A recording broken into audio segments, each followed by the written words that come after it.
कुछ साधकों ने प्रश्न किया है, अगर हम जानते हैं कि शांति भीतर है तो फिर मन बार बार बाहर क्यों भागता है? एक क्षण के लिए आंखें बंद करें और इस प्रश्न को अपने भीतर उतरने दें। क्या आपने कभी अनुभव किया है कि हम भली भांति जानते हैं कि क्रोध हमें भीतर से जलाता है, फिर भी हम क्रोधित हो ही जाते हैं?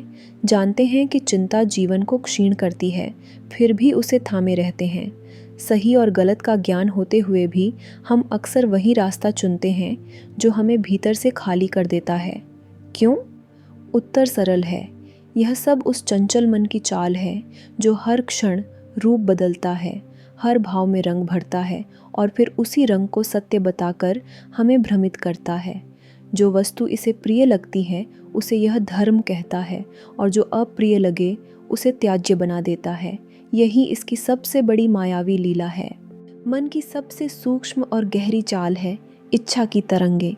आपने भी तो कभी ऐसा अनुभव किया होगा, केवल 5 मिनट के लिए फ़ोन उठाया और 1 घंटा बीत गया, या बस एक टुकड़ा मिठाई खाने की सोची थी पर पूरी थाली खाली हो गई। यह सब मन की ही तो कहानी है। यह हमें धीरे से कहता है, बस एक बार और देख लो, बस थोड़ा सा कर लो, और उसी क्षण हम उसमें उलझ जाते हैं जैसे मकड़ी के जाल में फंसी हुई हवा। यही वह क्षण होता है जब मन हमें पकड़ लेता है। पर यदि कोई इस प्रक्रिया को देख पाए, पहचान ले, तो यही देखना मुक्ति की दिशा बन जाता है। संत कबीर कहते हैं, माया मरी न मन मरा, मर मर गए शरीर। आशा तृष्णा ना मरी, कह गए दास कबीर। ये पंक्तियाँ केवल सुनने की नहीं, भीतर अनुभव करने की हैं। हम शरीर को त्याग सकते हैं, संसार को पीछे छोड़ सकते हैं, पर मन में उठती इच्छाओं की लहरों को थामना, यही सच्चा साधन है। और जब तक इन तरंगों की पहचान नहीं होती, तब तक भक्ति, ध्यान या नियम भी केवल बाहर की प्रक्रिया रह जाती है। अब आप इस क्षण को अवसर बनाएं, सांस लें और महसूस करें, क्या यह मन अभी भी कुछ चाहता है या क्या वह पहली बार सुन रहा है? यही सुनना, यही जागृति की शुरुआत है। लेकिन यदि इस मन की गति को बस एक बार पहचान लिया जाए, उस क्षण से बाहर निकलना भी संभव हो जाता है। क्या आपने कभी अनुभव किया है, जब आप किसी शांत मंदिर में बैठे हों या 2 पल के लिए आंखें बंद करके ध्यान में उतरने का प्रयास किया हो, तभी मन जैसे किसी खोल से बाहर निकलकर हर दिशा में दौड़ने लगता है।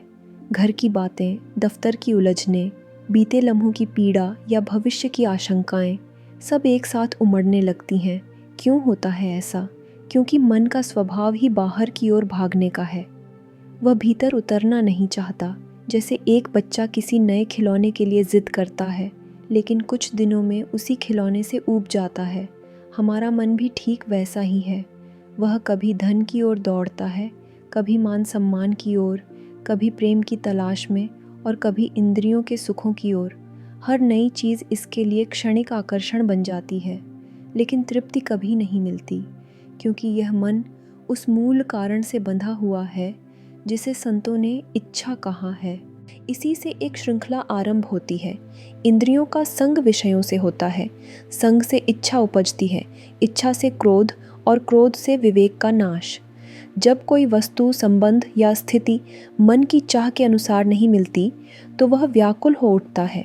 यही उस व्यथा का आरंभ है जो हमें बार बार संसार में उलझाती है। जिन हर सेवा न कीत्या से क्या जान वीर, सूत अगय सूली चढ़ाए तिस दुनी सिर पीर। यह मन जब सेवा, नाम और सच्चे मार्ग की ओर नहीं मुड़ता, तब वह संसार की सुई पर लटकता रहता है और यह पीड़ा बाहर नहीं, भीतर होती है। यह अत्यंत चंचल और हठी होता है। इसे साधना आसान नहीं, जैसे बहती हवा को मुट्ठी में पकड़ना। और जब हम कोई शुभ संकल्प लें, जैसे प्रतिदिन ध्यान करना या जीवन में नियम लाना, तो यह मन उसी काम को बोझ बना देता है।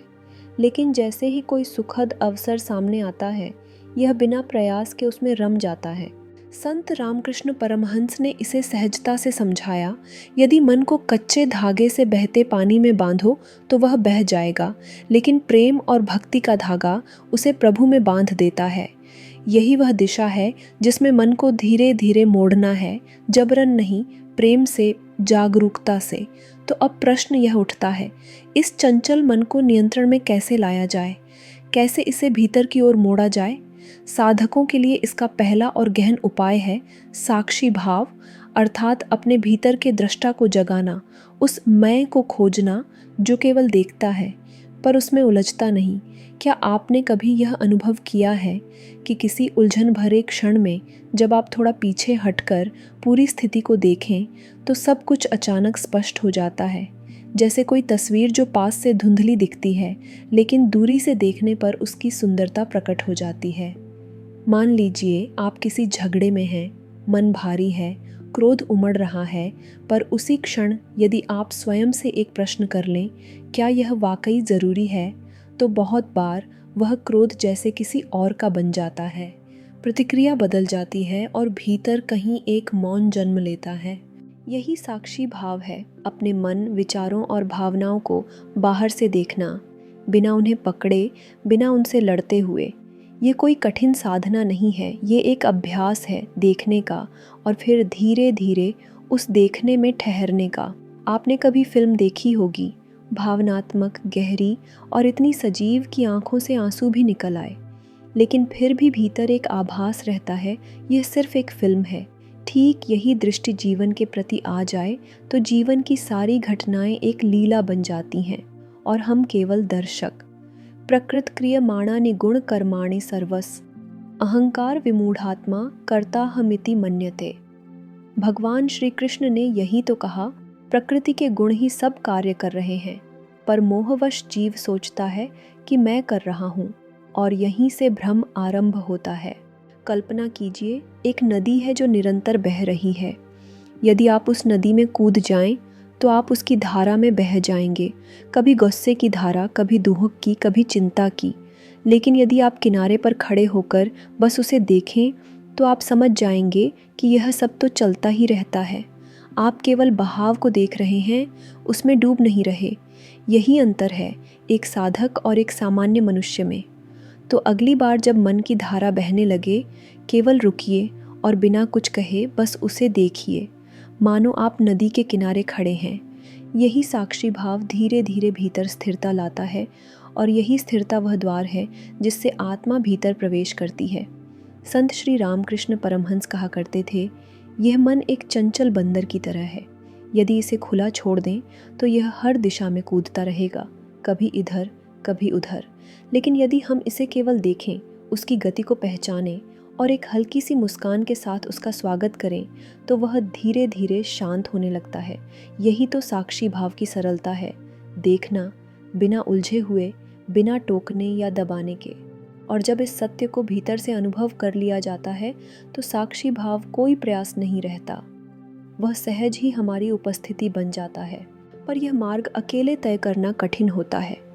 इसीलिए दूसरा उपाय है संत समागम और हरि कथा। आत्मा को स्पर्श करने वाला वह दिव्य वातावरण जिसमें केवल शब्द नहीं गूंजते बल्कि चेतना की तरंगें बहती हैं। क्या आपने कभी अनुभव किया है, जब आप किसी संत के सानिध्य में बैठते हैं या किसी हरि कथा को हृदय से सुनते हैं तो भीतर एक अनकही शांति उतर आती है। ऐसा लगता है मानो कोई भीतर के द्वारों को धीरे धीरे खोल रहा हो, बिना शोर किए, बस प्रेम से। ऐसा इसलिए होता है क्योंकि संतों की वाणी केवल बाहरी ज्ञान नहीं देती, वह हमारी भीतर की सुप्त चेतना को स्पर्श करती है। वे हमें इस मायाजाल की क्षणिकता से परिचित कराते हैं और उस आनंद की ओर इंगित करते हैं जो केवल आत्मा के अनुभव में मिलता है। संत समागम और हरि कथा कोई साधारण अवसर नहीं, यह परम कृपा के संकेत हैं। जिनके जीवन में यह उतरता है उन्हें समझना चाहिए कि भगवान की दृष्टि उन पर विशेष रूप से पड़ी है। हरि कथा केवल भगवान की कहानियाँ नहीं बल्कि उनके भीतर छुपे वे संकेत हैं जो हमें अपने ही भीतर की ओर ले जाते हैं। और जब यह श्रवण हृदय से होता है तो मन जैसे धुलने लगता है, धीरे धीरे उसका भार कम होने लगता है और अंतर में एक कोमल सुगंध फैलने लगती है, जैसे बरसों से बंद खिड़की के पार पहली बार रोशनी आई हो। और यही वह मार्ग है जो जीवन को धीरे धीरे भीतर मोड़ता है, जहाँ हर दिन का कुछ अंश इन दिव्य तरंगों के संग बीते, ताकि हमारे भीतर वह मौन, वह मधुरता और वह स्मरण स्थायी हो जाए जिसे हम सदा से खोजते आए हैं। बहुत बार साधक अनुभव करते हैं कि जब नाम जप करने बैठते हैं तो मन किसी बहाने की तलाश में लग जाता है। अभी नहीं, बाद में कर लेंगे, मन नहीं लग रहा, बस 1 मिनट और मोबाइल देख लें। ये आवाज़ें बाहर से नहीं आती, ये मन की ही तरंगें हैं जो हमें भीतर उतरने से रोकती हैं। यही तो इसकी सबसे सूक्ष्म चाल है। मन कभी स्वयं नहीं रुकेगा, उसे प्रेम से, सजगता से रोकना पड़ेगा। और उसे रोकने का सबसे कोमल, सबसे सुंदर उपाय है उसे देखना। जब विचार आए, उन्हें रोका नहीं जाता, बस देखा जाता है। कौन सा विचार है? वह बार बार क्यों लौट रहा है? क्या वह अभी आवश्यक है? जब हम इस तरह देखने लगते हैं तो विचारों की तीव्रता स्वयं धीमी हो जाती है। मन जैसे अपनी गति स्वयं खो देता है। नाम जब तब भी करें जब मन लगे और तब भी जब न लगे। आरंभ में मन भागेगा, यह स्वाभाविक है, लेकिन जैसे ही आप जप में टिकने लगते हैं, नाम की शक्ति धीरे धीरे मन को अपने मधुर बंधन में ले आती है। यह ठीक वैसा है जैसे कोई मधुर संगीत हो, आप सुनते हैं और अनजाने ही बहते चले जाते हैं। वैसे ही हरि नाम में छुपा वह मधुर रस है जो आत्मा को धीरे धीरे अपने भीतर घुला लेता है। जब आप राम कहते हैं तो केवल उच्चारण न करें, एक पल ठहरें और अनुभव करें कि भगवान राम स्वयं आपके हृदय में विराजमान हैं। जैसे कोई प्रियजन को पुकारता है, वैसे ही श्रद्धा से, आत्मीयता से उस नाम को अपने भीतर उतरने दें। आज की यह यात्रा केवल एक संवाद नहीं थी, यह एक आह्वान था भीतर की ओर लौटने का, मन की चतुराई को पहचानने का, संतों की वाणी में भीगने का और हरि नाम की शरण में ठहरने का। लेकिन यह सब केवल तब तक अर्थपूर्ण है जब तक हम इन्हें अपने जीवन में धीरे धीरे उतारने का साहस करें। क्या केवल सुनना पर्याप्त है? नहीं। जब तक भीतर का कोई कोमल भाग उसे आत्मसात नहीं करता, यह केवल शब्द ही रह जाते हैं। इसलिए आज से ही एक सहज निर्णय लें, अपने विचारों को केवल देखने का अभ्यास करें। हरिनाम को जीवन में धीरे धीरे गूंथें। संतों और शास्त्रों की दिशा को अपने पथ की रोशनी बनाएं, क्योंकि जीवन की यह यात्रा अकेले की नहीं होती। यह एक साझा यात्रा है जहां हर आत्मा एक दूसरे की प्रकाश बनती है। अब एक क्षण रुकिए, आंखें बंद करें और बस एक बार भीतर से राम कहें। शायद वही एक क्षण जीवन का सबसे शांत क्षण बन जाए। नाम उस सत्य तक पहुंचने की सीढ़ी है और संत, हरिकथा, साक्षी भाव, ये सब उस सीढ़ी के चरण हैं जिन पर चलकर आत्मा अपने मूल की ओर लौटती है।